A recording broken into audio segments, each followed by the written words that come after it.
over the past 10 years or past 11 years, I've been filming Yan Li, and I kind of know how to film him because I've been doing it for so long. The first time that we kind of worked with the choreographer, what we did was we went through a process of interviewing choreographers until we got the right one, and we were in, the ring that's behind me, testing them out and seeing what they came up with. And eventually we got a choreographer that I thought could work with Shifu Yan Li because he'd been trained in doing choreography and second unit directing in Hong Kong. So he had a very strong background in how it's done in the East as opposed to the Hollywood style, where if you go Hollywood style, you choreograph the whole fight and you film the whole fight again and again and again. But in Eastern style, Hong Kong style, what you do is you kind of film it shot by shot, so you know where the camera angles are, and the kind of consequences, it doesn't tire the martial artists out. If you imagine you're filming a 2-minute scene and you have to film it 30 times in a day, they're just going to get exhausted. So what I actually learned from working with a Hong Kong trained choreographer, that we break the shots down, we do it almost like a visual storyboard.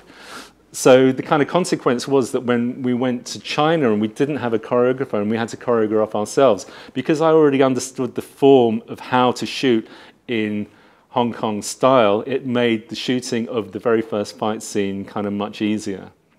That, we kind of worked one afternoon to work out how the fight scene was going to be blocked. And then I worked out where all the angles were going to be, and we kind of shot it in a kind of linear format. That, we did shoot the first wide shot, we did shoot the second wide shot, we did shoot a third wide shot, but then we broke it up into where the punches came, where the hits came, where the close-ups came. So when I came to do the editing, I already had it blocked out in my head and I knew exactly where I was going with it. And I think from a kind of pure Hong Kong sort of Eastern style of filming, I've got that down and I know how to do it really well. And I think in a way, when I look at Hollywood fight scenes, I'm kind of thinking, well, I'd rather, if I was going to do it again, I would always go back to the Eastern style, because I think it's a kind of more pure way of doing it. It's kind of more Zen way, in fact, that when you break it up, shot by shot. Personally, I have a problem with wire work. I kind of find it really cheesy. That, I remember the first time I saw Crouching Tiger and Hidden Dragon, and there was so much wire work in it, and I just thought, well, it's kind of like almost like a kid's film. And I just thought, if I ever make a martial arts film, I want to make the toughest, martial arts film in the world. And the one thing that you always say when you're trying to make a film like that is, I want to make it look real, I want to make it look real. But when you work with fight choreographers and you actually work with martial artists, they go, well, if it was a real life situation, the fight would be over in 2 punches. And you can't do it like that. So there has to be a certain amount of cinematic, extrapolation. So what I really wanted to do is, I remember there was one fight scene in a film called Ip Man, and it's when the tough guys come from the countryside and they come in and they bash up all the martial artists. And I thought Yan Li's character would be really good like that, because it just show his power and his strength have to be captured. Because the very first time I filmed Yan Li, I remember we were filming at the Shaolin Temple in North London that his brother started, and there were 3 camera people, and we were outside in the yard, and Yan Li was standing there, and he was hitting himself first with a piece of wood, and then with a brick, and then with an iron bar, until his body went completely red. And I had never seen anything like that in my entire life. I was amazed about how strong he was and about how he dealt with pain. And I thought, if I was ever going to make a martial arts film, I wanted to kind of show the toughness that he's got and the inner spirit that he's got that allows him to be able to deal with pain in that way, but also to be able to kick someone in the leg and break their leg with one kick. Because I'd never seen anything like that in a martial arts film. When you look at Bruce Lee, he's really good at jumping around and spinning in the air and kind of, and looking really tough. But Yan Li, as far as I was concerned, was a real deal. And if I could capture that, even just a bit of it, in a film, then I'd create something that was absolutely unique and the audience had never seen before. And I think when we choreographed the original fight scene in China, and Yan Li came up with the ideas of, like, you know, killing the arms when he was punching his brother's arm and smashing his legs and kind of breaking them, that is the closest that I could get to showing him as, you know, the way that he really is. You know, and when we shot the thing when he was on stage, that was real wood. That was real, you know, 2x2 wood. And he was being hit by another martial artist. He's called Shifu Yan Shu. That was all real. It wasn't fake wood. What we were capturing was, it may be a feature film, but it was still the real deal. And I don't think there's been any other martial arts film ever made that has captured real Shaolin steel jacket in that way and shown his power and his strength, because nobody else does that, in films anyway. You know, maybe they do it in real life, but nowhere else.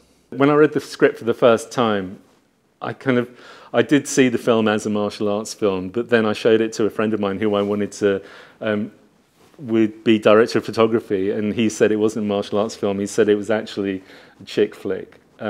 And the kind of way that I describe the film now is, it's the perfect Friday night film. It's a kind of chick flick, in not being disparaging in the name chick flick, but it's a film that female members of the audience will understand because it's really Lena's story. But it's also Jay's story.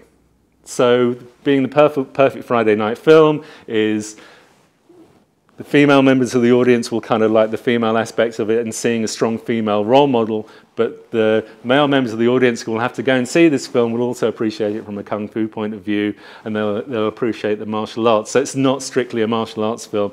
It is a film that not only spans films that are kind of based for women specifically and martial artists, but it's also a musical, which is, I think it's absolutely unique. It's never been done before.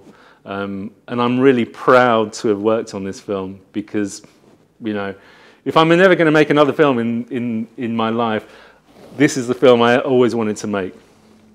Because this was my first feature film and I hadn't really been involved in that many films beforehand in a kind of, you know, senior level, I wasn't really expecting it. I didn't have any expectations when I came to make this film. I came to make this film in the same way that Shifu Yan Li and Kat came to make the film. It was a kind of thing that we had to do the first time we met 11 years ago. And the first meeting I had with Yan Li was that the first thing we said to each other was, I know we want to do a DVD, but I really want to make a feature film. So there wasn't really any expectation about, when we did come to make it, about doing it on low budget, because we all knew that we put our time and we put our love into it, and we worked really, really hard on it. You know, against all the obstacles that we had, we kind of went forward.